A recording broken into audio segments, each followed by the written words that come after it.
서로 파행이틀은 라디오 전파를 뭐 2개나 3개나 4개나 몇 개를 묶어가지고 군사 공격 무기로도 사용할 수 있는데요. 제가 서로 파행이틀 라디오 전파를 뭐 초장거리파, 중거리파, 단거리파 이렇게 만들어가지고 동시에 이렇게 쓸 수 있는 무선 통신기기를 군에서도 쓸 수 있겠죠. 만들자. 햄통신도 흡수할 수 있는데요. 이거를 하나의 전파라면 호출 번호만 틀리게 해가지고 100만 개, 200만 개에서 이동통신도 제공하거나 워키토키도 이와 같은 방식으로 하시면 라디오파를 이용해서 하시면 제 기술이 되겠습니다. 워키토키도 장거리 통신이 가능하다는 거죠. 또는 어떤 소형 스마트폰이나 워키토키에다 중폭 장치를 달아서 하거나 와이파이에다 중폭 장치를 달아서 하거나 이런 것이 가능하다 그랬죠. 이와 같은 개념을 쓰시면 제 기술이 되겠습니다. 꼭 허락이 있으면 되는 거죠. 군에서는 이것을 중폭 장치를 갖고 다니면서 중계를 해주면 더 통수신 거리가 늘어나니까요. 드론에다가 달 수 있고 이 기술 쓰시면 제 기술이 되겠습니다. 이렇게 또는 라디오 방송국에서 정부에서 허가받은 파형은 하나인데 그것을 호출 번호만 틀리게 하고 100개로 만들어 놓을 수도 있는데 100개 방송 채널로 바꿔 놓을 수 있습니다. 현재 라디오파가 영상으로 송출을 이렇게 정부에서 허가를 받으면 영상 송출도 가능한데요. 현재 라디오가 이렇게 인터넷망을 통해서는 영상을 보내고 있다라는 것을 말씀을 드립니다. 이 라디오파를 이용해 갖고 햄통신을 할 수 있다고 제가 말씀을 드렸는데요. 전 세계 햄통신 업자를 국가당 10만 명이면 전 세계 유튜브를 만들 수 있거든요. 그것은 이제 중계를 전 세계 인터넷망과 결합을 해갖고 햄통신 어떤 그 플랫폼을 만드시면 제 기술이 되겠습니다. 굉장히 괜찮을 것 같고요. 그래서 많은 소비자들이 접속할 때 이것을 햄통신 인터넷망을 통해서 햄통신 그 방송 송출자에게 하거나 또 그래서 햄통신 송출자는 라디오 방송처럼 또는요 텔레비전 방송처럼 이렇게 해서 하거나 해서 쌍방향 통신이 가능하게 할 수 있는데요. 이 기술 쓰시면 제 기술이 되겠습니다. 햄통신에 사용되는 게 이거 라디오파인데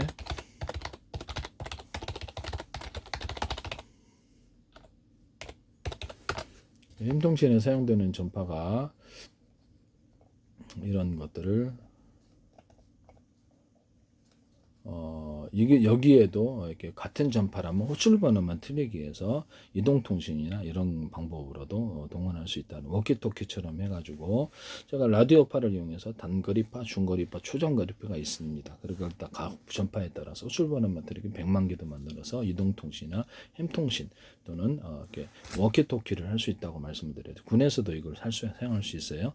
또는 이것을 드론을 조종하는 체계로 만들 수 있습니다. 드론을 조종할 때는 또 이런 라디오파를 할지라도 서로 파형이 된 라디오파를 여러 개를 묶어 가지고 하시면 보다 위력이 멀리 가고 뚜렷이 갑니다. 제가 그 머스크 이송통신에서도 내가 서로 파형이 된 레이저파를 묶어서 쏘는 방식이면 이것을 멀리 가고 신호가 뚜렷이 간다 그랬는데 부산대 광맥가들이 김창석 교수님 이걸 하시더라고요. 자율주행 차량에서 서로 다른 파형의 레이저파를 송신하고 수신하시더라고요. 이거 제 기술인데요. 또는 그 데스크탑 또는 노트북 그 태블릿 PC 아니면 스마트폰 워키토키에다가 서로 그리고 위성통신도 서로 다른 파형의 전파를 송수신하게 하죠. 라디오 전파는 수신만 하잖아요. 서로 다른 파형을 송수신으로 가시면 제 기술입니다. 같은 파형의 전파라면 호출 번호만 틀리게 해서 이렇게 그 데스크탑에 또 스마트폰이 100개 있을 수도 있고 스마트폰 20개 있을 수도 있고 워키토키 안에 워키토키가 20개 있을 수도 있습니다. 와이파이 안에도 무선 송수신 장치 워키토키를 만들자 그랬죠. SK텔레콤에서 이거 쓰시면 제 기술입니다. 그래서 유선 인터넷만 기반하는 이런 업자들이 이걸 기반으로 이동통신을 제공할 수 있다 그랬죠. 말씀을 드렸는데요.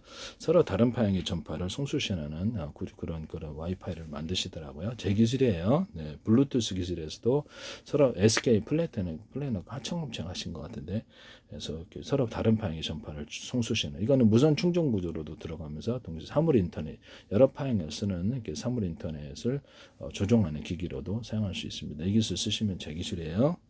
그다음에 이런 홈캠 이런 CCTV라든지 카메라 구조에서 가로 세로 높이로 해가지고 해당되는 사람을 이렇게 사람이나 차량 움직이는 것을 일론모너를 탑재해가지고 물류 추적하는 데도 사용하고요. 그래서 전국에 수백만 대 있다 그러면 금방 동일한 사람을 가로 세로 높이로 해가지고 이렇게 코 얼마, 이렇게 눈 얼마 이렇게 인상착의를 파악해서 곧바로 찾아낼 수 있습니다. 차량도 물류센터, 편의점, 마트에서도 이것을 해당되는 물건을 고객이 몇 개 집었는지 보고 다른 데로 가져가면 병보 올리고, 계산 들어가서 계산도 자동 해주고요. 지폐 개수기 방식으로 금고에 얼마 있는지도 하고, 그 문자로 통보해주거나 계산원이 누군지도 통보해 줄 수도 있습니다. 로스나면 이것도 경보 나고요.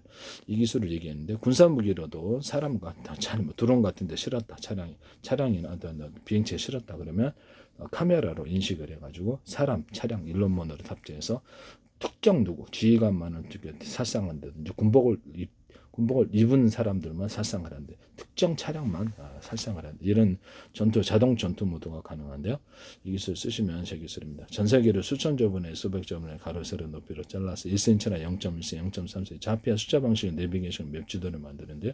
바닷속도 가능하고 뭐 이렇게 로봇의 좌표 가로 세로 높이로서 좌표와 숫자 방식으로 자세 제어 또 비행체의 자세 제어도 자이로 방식이 아니라 이걸 연료양을 틀리게 줘가지고 연료가 뭐 석유가 됐든 가스가 됐든 전기가 됐든 연료양을 틀리게 해서 좌우 조향을 하거나 이런 기술로도 들어간다. 자세하시면 제 기술이 되겠습니다. 이 카메라에 또 연동을 해서 이 드론이 자동 전투를 한다는 거죠. 5군데 찍어 놓으면 지가 알아서 농약을 뿌리거나 전투를 자동으로 수행합니다. 시간별로 정해 놓거나 목적별로 임무를 틀리게 구현할 수도 있고요. 전투 모드를 5개나 10개로 만들어 갖고 수도 자동 전투할 수 있습니다. 안두릴하고 우크라이나 시내라는 업체에서 얘기를 쓰시던데 전투 모드 쓰는 거, 그 다음에 서로 다른 방향의 전파로서 이렇게 드론을 조정하면 또 길이도 늘어나고 또는 라디오파로 조정할 수 있는데요. 뭐 드론이 10,000대다, 5,000대다 그래도 각각 통신을 이동통신 제공하듯이 하나의 같은 전파라도 호출번호만 틀리게 하거나 그룹별로 서로 다른 방향의 전파로서 전파를 송수신하시면 제 기술이 되겠습니다. 그때 이제 전용 단말기 제도로 해가지고 암호 체계가 자동으로 우리만 조정할 수 있도록 얼굴 인식 기능을 준다든지 오늘의 암고 이렇게 영상 방식을 맞아야만 하든지 이렇게 음성 이렇게 인식 방식으로 해가지고 이렇게 하든지 비밀번호 방식도 할 수 있으나 좀 노출이 되죠. 그래서 이렇게 해가지고 서로 자동 암호 체계가 이렇게 10단계다 그러면 풀어줘서 그걸 전파를 이제 받아도 상대방이 이렇게 무엇인지 내용인지 모르게 하는 기술이 될 수 있습니다. 그 다음에 이제 발사의 망각 방식으로 일단 제가 이렇게 인물을 투여해가지고 드론을 특정 지역에 보냈다. 그러면 이제 지가 알아서 하고 이렇게 지가 전투를 자동으로 알아서 한다는 거죠. 그래서 특정 드론만을 나한테 송수신 구조로 해서 유성을 통해서 유성 통신을 해가지고 통해서 나한테 송출이 되게 하는 이런 방식도 있을 수 있고요. 유성을 통해서 이렇게 목표가 이동했으면 그 이동하는 그 좌표와 숫자를 가르쳐서 쫓아가서 카메라 인식으로 해서 공격을 한다는 거죠. 그다음에 자율주행 차량이나 또 로봇, 자율주행배 또는 집안에 있는 원형 진공 청소기 같은 이런 것들도 이렇게 좌표와 숫자 방식으로 해서 평탄한 것과 입체적인 것을 구분해서 입체적인 것은 회피 기동을 하고요. 이 기술을 쓰시면 제 기술입니다. 되게 편리하죠. 사람도 입체니까 부딪히지 않습니다. 건물도 입체니까 가로수도 부딪히지 않고요. 그래서 이렇게 해가지고 평면만 또는 오르막긴 내리막이 자기네들 허용하는 범위 안에서만 움직인다는 거죠. 움직일 수 있는 것과 움직일 수 없는 것을 구분합니다. 이 기술 쓰시면 제 기술이 되겠습니다. 뭐 이렇게 집안에 있는 원형 진공청소기를 어른 장난감처럼 이렇게 RC카 방식으로 움직이면 제 기술이라고 하시죠. 우크라이나에서 제가 RC카 방식으로 폭탄 배달부, 슈리탄이나 박격포나 기타 폭탄을 달아서 곡물 진지나 이런데 다른데 공격할 수 있다. 그런데 그걸 쓰시더라고요. 이거 제 기술이에요. 어떤 소형 드론, 상용화된 소형 드론 있다. 슈리탄 배달부 또는 박격포탄을 달아서 하는데 뉴스에 태연히 하시더라고요. 그래서 좀 어이가 없었는데요. 이거 쓰시면 제 기술입니다. 슈리탄 갖다 투사해도 괜찮겠죠. 또는 뭐 다른 종류의 소형 폭탄들을 투사해도 상관없습니다. 이 기술 쓰시면 제 기술입니다. 또는 거기다가 전자기 펄스 폭탄을 슈리탄만큼 한 것을 만들든지 박격포탄 만들어 그걸 떨어뜨려서 기타 거기 있는 주변에 있는 모든 차량이라든지 전차를 한꺼번에 무력화시키거나 이렇게 사람을 살상할 수 있습니다. 서로 다른 방향의 전파를 이렇게 딱 서로 그 자탄 방식으로 여러 개를 섞어놔 가지고 터뜨리면 좀 더 유력이 더 강해진다 그랬죠. 강한 융합적인 전자기 펄스가 일어난다. 이 기술 쓰시면 제 기술입니다. 또는 서로 다른 방향의 어떤 그 드론에다 싣고 다니거나 차량에 싣고 다니면서 서로 다른 방향의 전파 마이크로웨이브 전파를 이렇게 쏘거나 서로 다른 방향의 적외선 전파를 써서 그걸로 적을 살상할 수도 있습니다. 이게 돌풍 방식으로 유력을 회전 방식으로 쏘면 돌풍까지도 강한 에너지가 있을 때 일으키고 좀 더 강한 에너지가 일어납니다. 이걸 통해서 제가 물에다 조사해서 어떤 전기분해법, 열기분해법을 수소, 산소 추출하는 데 말씀을 드렸는데 전투기 앞에다가 전투기에다가 배치해가지고 미사일 정찰 맞지 않게 압축 공기를 여러 겹으로 내뿜으면서 여기서 그것도 이렇게 약간 가열 방식일 수도 있어요. 그래갖고 공기를 흩어버려서 압력을 해소하는 방법이기도 하고 거기다 서로 다른 방향의 마이크로웨이브 전파를 서로 다른 방향의 적외선 전파를 회전식으로 돌려가지고 토네이도 현상이 일어난다 그랬죠.